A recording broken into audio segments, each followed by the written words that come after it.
So welcome to the Hydrogen Insights by TÜV SÜD at World Hydrogen Congress. Today with us we have Piero Ercoli, the Executive Director for Decarbonization at Snam. So Snam is the biggest gas infrastructure operator in Europe. Welcome, Piero. Very nice to be here with TÜV SÜD. Thank you for the invitation. It's our pleasure. So Piero, just to start, what has been so far your journey in hydrogen? So my journey in hydrogen started when I joined Snam, and to be honest, I really wanted to go into the decarbonization space. So I was fascinated by the idea of, entering into the energy transition space.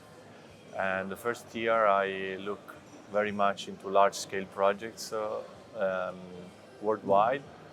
And then starting from last year, I became the responsible for the entire unit, which is basically responsible for all the activities that Snam does in hydrogen, carbon capture and sequestration, and all the related technologies. But also, since this market do not exist, so we need to also to study the regulation, trying to suggest good things about that. So it's a very, wide role, but also very entertaining. And, I have the luxury of having a very young team because people are really passionate about decarbonization. And I think the average age is 32. So it's, you see that people are really committed to that. That sounds very exciting. And so a little bit, let's focus on Snam. What is Snam doing in decarbonization and in hydrogen domain? So Snam started the journey on the decarbonization some years back when we created what we call energy transition platform, which of course is not only about hydrogen and CCS, but is actually about energy efficiency, biomethane, and mobility. So this is because at the end of the day, we think that the energy transition is going to require a lot of things. And so you need to try to utilize all the levers you have. Of course, we also think that molecules and electrons will go together, and therefore, you need to have a very comprehensive approach.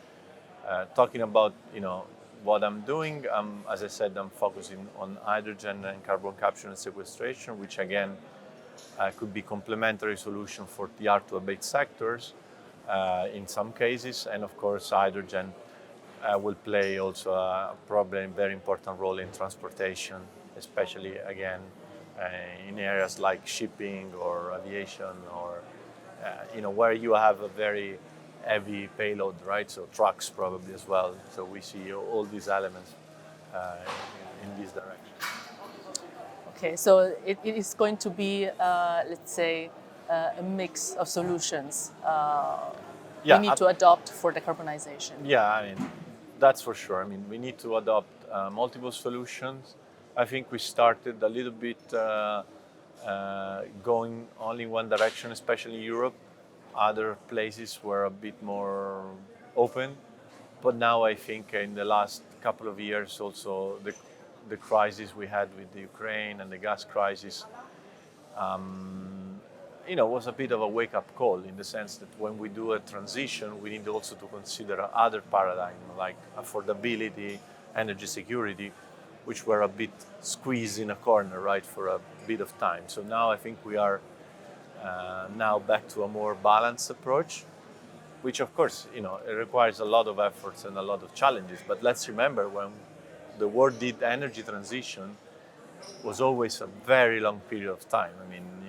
The last transition took us probably 100 years. So here we have the urgency of the climate that pushes us to do this much quicker. So we're not doing it and so we need to have all the technologies, we need to scale it up at the same time that we are deploying it. So it's super fascinating. I wouldn't do anything but energy today.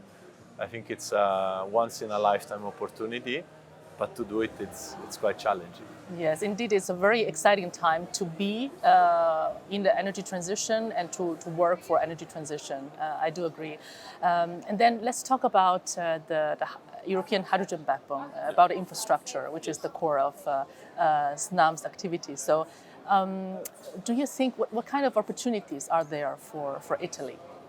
Yeah, I think last year when the project of common interest opened up for hydrogen infrastructure for the first time, we were able to create a very strong coalition of partners and present what is now called South Corridor, which is basically a group of projects of common interest that goes from Italy up until Germany. Now, project of common interest is the way in which the European Union is planning infrastructure, so it's just a piece of the equation. So we were able to catalyze a lot of attention around this platform and also to create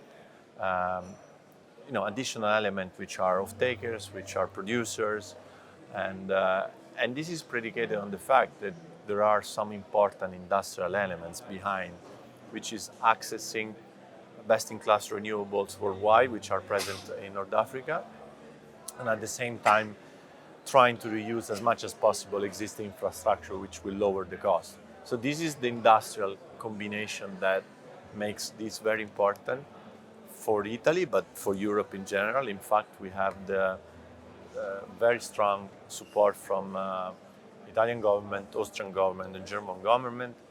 A few weeks ago, we were able to have a very fantastic session in Munich, organized by the German ministry, and there actually were partners from Tunisia and Algeria as well. So we are creating, we are accelerating this, pentalateral, world where, of course, every area needs to do its own job. There is something which needs to happen government to government. It's something needs to happen at technical level, commercial level. But if I look behind, I'm very happy where we are. But of course, if I look ahead, I know we need to do a lot of work. Yes, and exactly, just looking ahead of us, which are the challenges do you see in the implementation of the project? Well, I mean, if we look only at us, we have two challenges, which are financing the infrastructure and creating technical rules to transport hydrogen in Italy. I think both of these challenges can be overcome. We are trying to look at ways to accelerate that and to maintain the momentum, and so there are different avenues for the financing. We're also looking at what other countries are doing in terms of structuring. I mean, Germany it's an interesting example of the discussion going on to create the backbone. I think there is much more recognition now that in some countries,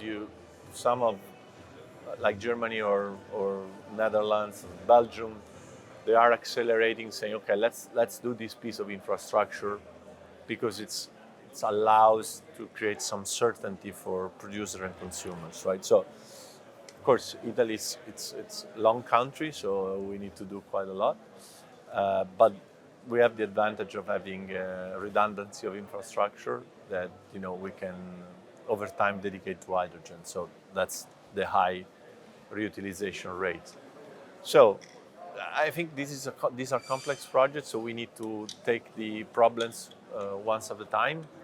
So we're now very concentrated on the PCI to get the PCI status first. Hopefully, this is going to happen in November, where hopefully that the decision of the Commission and the Council is going to be in that direction, and then we're going to go into the next phase and try to accelerate.